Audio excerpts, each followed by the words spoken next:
Values Education 8, Quarter 3, Learning Competency 7B, nahihinuha na ang mga Pilipino bilang kapwa mamamayan ng daigdig ay may katangi-tanging paraan ng pagkalinga sa kapwa sa kabila ng pagkakaiba-iba ng lahi at may kakayahang makiisa sa mga pandaigdigang gawain na nagsusulong ng kabutihang panlahat. Bago tayo magpatuloy, balikan muna natin kung ano ang ibig sabihin ng global o pandaigdigang pagkamamamayan. Kapag sinabing global citizen, tayo ay bahagi ng isang mas malawak na komunidad, hindi lang ng ating barangay, lungsod o bansa, kundi ng buong mundo. Ibig sabihin, may malasakit tayo, hindi lamang sa mga kakilala natin, kundi sa lahat ng tao. Bilang global na mamamayan, marunong tayong gumalang sa pagkakaiba-iba ng kultura, paniniwala, at paraan ng pamumuhay ng iba. Higit sa lahat, hindi lang tayo nanonood, kumikilos tayo upang makatulong sa kabutihang panlahat. Mahalaga ang pagiging global na mamamayan dahil ang mga bansa at mamamayan ay magkakaugnay. Ang nangyayari sa isang bahagi ng mundo ay maaaring makaapekto sa iba. Dahil sa globalisasyon, mas naging malapit ang mga tao at bansa. Madaling makipag-ugnayan, magtrabaho, at makipagtulungan kahit magkakalayo. Marami ring suliraning hindi kayang solusyonan ng isang bansa lamang tulad ng climate change, kahirapan at pandemya.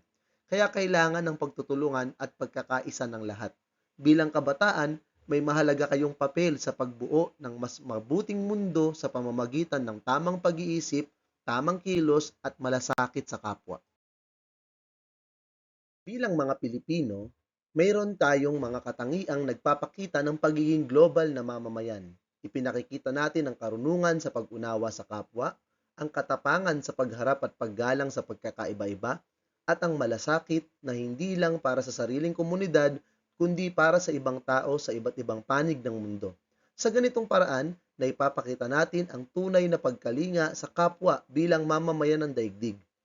Ngayong malinaw na sa atin kung ano ang global na pagkamamamayan at ang papel ng Pilipino dito, alamin naman natin kung ano ang mga pakinabang ng pagiging isang global na mamamayan, lalo na para sa inyo bilang mga kabataan at mag-aaral. Ang pagiging global na mamamayan ay hindi lang tungkol sa pakikipag-ugnayan sa ibang bansa. May mga pakinabang itong naibibigay sa atin bilang mga kabataan at bilang mga Pilipino. Tingnan natin kung paano tayo natutulungan ng global na pagkamamamayan sa ating pag-iisip, pagkilos at pakikipagkapwa. Ang pagiging global na mamamayan ay tumutulong sa atin na mas maging mulat sa nangyayari sa paligid natin at sa buong mundo. Unti-unti nating nauunawaan na ang ating mga simpleng aksyon tulad ng pagtitipid ng tubig, paggalang sa kapwa, o pagbabahagi ng tamang impormasyon ay may epekto hindi lamang sa ating sarili, kundi pati sa ibang tao, kahit nasa malalayong lugar sila. Mas nakikilala rin natin ang ating sariling mga pagpapahalaga bilang Pilipino, tulad ng malasakit, pakikipagkapwa at paggalang. Kasabay nito, natututo tayong unawain at igalang ang pagpapahalaga ng iba kahit magkaiba ang kanilang kultura, wika o paniniwala. Dahil dito, nagiging bukas ang ating isip sa mas mahalagang isyong pandaigdigan tulad ng pangangalaga sa kalikasan, pagkakapantay-pantay ng kasarian, at kalagayan ng mga migrante. Ang kamalayang ito ang unang hakbang sa tunay na pagkalinga sa kapwa bilang mamamayan ng daigdig. Kapag tayo ay global na mamamayan o mamamayan ng daigdig, hindi tayo nananatiling tahimik o walang pakialam. Sa halip, mas nagiging handa tayong makilahok sa mga gawain sa ating komunidad, paaralan, at maging sa mga isyong pandaigdigan. Nagsisimula ito sa simpleng pakikilahok tulad ng pagtulong sa mga proyekto ng paaralan, pakikiisa sa clean-up drive, o pagpapakita ng malasakit sa mga nangangailangan. Bilang mga Pilipino, may kakayahan tayong makiisa at makipagtulungan sa iba't ibang tao at organisasyon, kahit pa sila ay may ibang lahi o kultura. Sa pakikibahaging ito, naipapakita natin na ang pagkalinga sa kapwa ay hindi limitado sa sariling bansa. Ipinakikita rin natin na kaya nating tumulong at makiisa sa mga pandaigdigang gawain na nagsusulong ng kapayapaan, katarungan at kabutihang panlahat. Ang pagiging mamamayan ng daigdig ay nakatutulong din ng paghubog ng mahalagang kasanayan na magagamit natin ngayon at sa hinaharap. Natututo tayong mag-isip ng iba't ibang paraan sa paglutas ng mga problema, lalo na kapag may magkakaibang pananaw o opinyon. Natututo rin tayong gumawa ng tamang desisyon na isinasaalang-alang ang kapakanan ng nakararami. Bukod dito, nahuhubog ang ating kakayahan sa epektibong komunikasyon kung paano makinig, magsalita ng may paggalang at umunawa sa damdamin ng iba. Natututo rin tayong makipagtulungan sa isang grupo kahit magkakaiba ang ating pinagmulan. Ang mga kasanayang ito ang nagbibigay daan upang ang mga Pilipino ay maging aktibong kalahok sa mga gawaing pandaigdigan na naglalayong maghatid ng kabutihan at pagkakaisa. Sa pamamagitan ng mga pakinabang na ito, mas nauunawaan natin kung paano nagiging makabuluhan ang papel ng Pilipino bilang kapwa mamamayan ng daigdig.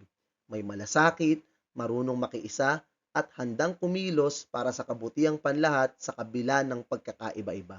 Sa araling ito, natutuhan natin na ang pagiging global na mamamayan ay may tatlong pangunahing pakinabang. Una, nagkakaroon tayo ng malawak na kamalayan sa epekto ng ating mga kilos at pagpapahalaga sa buong mundo. Pangalawa, mas nagiging aktibo tayo sa pakikibahagi sa lokal, pambansa at pandaigdigang gawain. Kaya naipapakita natin ang pagkalinga sa kapwa kahit may pagkakaiba-iba ng lahi o kultura. At pangatlo, nauhubog natin ang mga kasanayan o skills sa paglutas ng problema, paggawa ng tamang pagpapasya, epektibong komunikasyon, at pagtulungan sa grupo. Pangkalahatang kaalaman, bilang mga Pilipino at kabataan, kaya nating maging kapwa mamamayan ng daigdig sa pamamagitan ng pag-unawa sa iba, paggalang sa pagkakaiba, at pakikilahok sa mga gawaing nagsusulong ng kabutihang panlahat. Kahit sa simpleng paraan, nagagawa nating mag-iwan ng positibong epekto sa mundo at sa kapwa. Ngayon, isipin ninyo ang inyong papel bilang Pilipino sa buong mundo. Ano ang isang simpleng paraan na maaari mong gawin upang maipakita ang iyong pagkalinga sa kapwa kahit may pagkakaiba-iba ang lahi o kultura? Pagsasanay, isulat ang T kung ang pangungusap ay wasto o M kung hindi.